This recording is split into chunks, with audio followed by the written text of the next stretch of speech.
This is our final episode or final part of our route description, so I'm just going to cover the last part now from Kinlochleven to Lundavra and then Lundavra to Fort William. So as before, I'm going to break it into three little sections, so make it a little bit easier. So the first one is from Kinlochleven to Lundavra, which is 7.56 miles.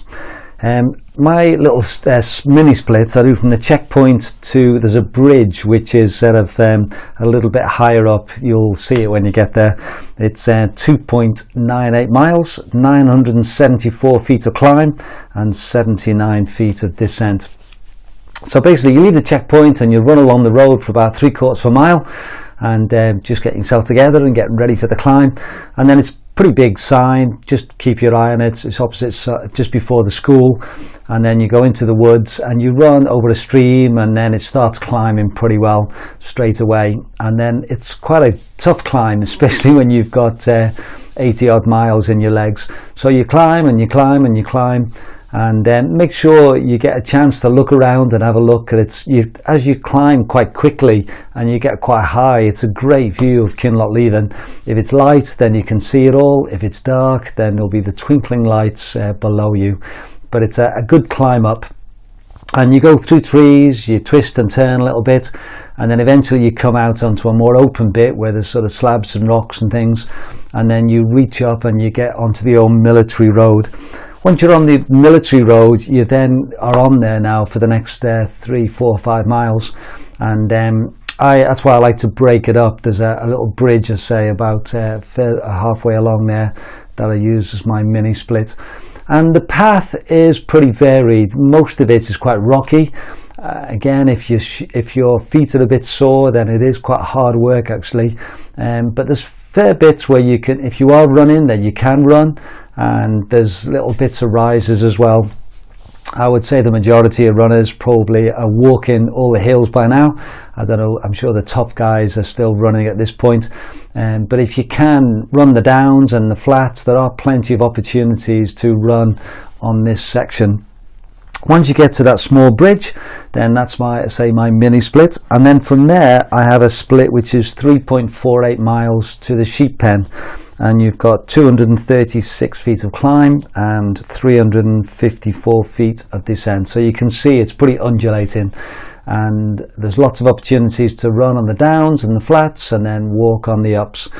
And it is, again, quite rocky ground, but there are quite good sections where you can run on the grass just to the side of the path, where it's a little bit softer on your feet. You go over a stream as well. You go past a ruined building, and one of the highlights of running along this section is meeting Jeff and his mountain rescue team who look after us, and they have often 2 or 3 places where you can just get a bit of a respite. He just has some water there and some Coke sometimes, that you can get a little bit of a respite and a bit of help. And it's a lovely section that, depending on what time of the day you are, but I've had some runs there where the sun is starting to set. I can think of one time where it was just orange all around as the sun was setting behind the mountains. It was absolutely incredible, so that was a lovely time. I've also been through there when I've had a tougher time in the pitch dark, and you're just sort of getting through it. I think one of the things about that section is it's almost like 3 false horizons, and you look and you think, oh, I'm going to make it, and then you get there and then there's another one and another one.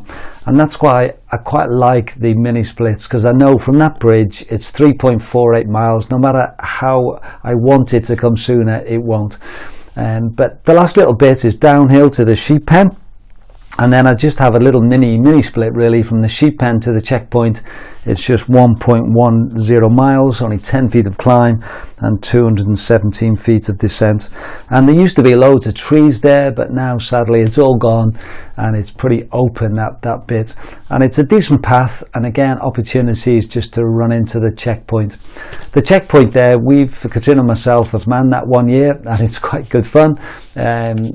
As a checkpoint marshal, you're there from about 20 hours actually if you do the whole thing, and right through the night we often have a bonfire going, so you can see the light in the distance. We often have some music playing to welcome you as you come in, depending on what the weather's like. but it's the final, it's not a main checkpoint, but it's a mini checkpoint really. We have a team there just to make sure you're okay.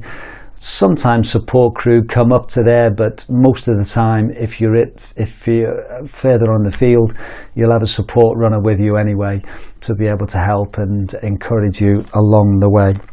But that section from Kinlochleven to Lundavra is 7.56 miles, with a good amount of climb and descent all the way. And then the final section from Lundavra to Fort William is 6.79 miles, so just under 7 miles to go. Again, I broke it up into three. The first section from the checkpoint to the fire road, and that's 3.18 miles. Now, it is still a fair bit of climbing to do. You've got a climb up from the checkpoint, and then it undulates and it goes ups and downs and you go round and a few steps, so there is a fair amount of climbing, but there's also lots of downhill as well, and if you are able to run, then you can still do that. Again, there used to be a forest most of this way, but it's all gone now, which also has the disadvantage that you can see the hills. There used to be one forest that you couldn't really see too far ahead, and you do a little S-bend and you were ignorant really that it was how far it was to go. But now that all that trees have gone down, you can see exactly how far you've got to go climb. But you'll get there and you just keep on moving. Hopefully you're still able to run the downs and the flats, and then there's a big climb up to the fire road, and then when you get to the fire road, it's a really psychological boost, because you know from then on the vast majority of the last 3 or 4 miles is all downhill and flat. So once you get to the fire road, that's my next little mini split, and from there to Braveheart car park, it's 2.67 miles, and the vast majority of that is downhill, 768 feet I've got, which is basically a run down on a nice path. And often somewhere, somehow you find the energy to be able to run, especially if you're chasing a time. The second year I did the race in 2008, I was so close to 20 hours, and I knew it was possible if I could keep running. And the motivation and suddenly finding the energy to be able to run down that fire road and to try and reach that goal made it worthwhile. But it's mainly downhill. There's one little bit where you go up and then you start going down again, and then about a mile before the checkpoint you sort of hit the flat really, and then it's a pretty well a flat run all the last mile into the checkpoint. And again, just depends how much you've got left, how much you can run of that. Then you reach the car park, and then you've just got 1.12 miles from there to the leisure centre, and it's along the road. And you, again, just to see how much you've got left really, there's hardly any climbs, 1 or 2 little ones. You might have a little walk there, but if you are able to run, you can pretty well run all the way from the car park into the leisure centre. If you're going well, it might be that you have to walk it all, whatever, it depends. You might have a mixture. Andy Cole, who contributes to these podcasts, is a good friend. One of his race reports or blogs, he talked about how that he uses that mile just to reflect on the journey, the fact that he's made it 95 miles all the way from Mulgai, and he spends that time just thinking about the journey that's gone on, that he's just made it, and he's so pleased that he's there. I think when I've been on that, I'm just keen to get to the end, thinking, oh, it'd be great to have a shower, it'd be great to be able to stop and to be able to relax a little bit and have a sleep.